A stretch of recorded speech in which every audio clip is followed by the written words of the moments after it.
আমরা যেটা মনে হইতেছে, কারণ স্কুলে আজকে এখন যেখানে দাঁড়াইছি এখানেই প্রায় 2 মিটারের উপরে জল ছিল।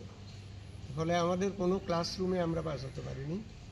Library, office room, staff room, computer lab, nursery লেভেলের প্লে মেথড যে ক্লাসরুম, কোনোটাই আমরা বাঁচাতে পারিনি। তো আমার মনে হয় এখন পর্যন্ত আমরা একটা রাফ হিসাব করে দেখেছি, আমাদের প্রায় 12-14টা কম্পিউটার সেট, স্মার্ট বোর্ড, তারপরে ড্রিঙ্কিং ওয়াটার আরও,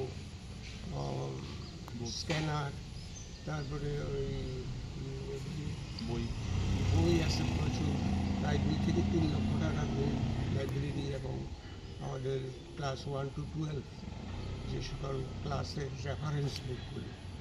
তো এই সব মিলে আমাদের প্রায় 10 থেকে 15 লক্ষ টাকা স্কুলের এই ফ্লাডে ক্ষতি হয়েছে।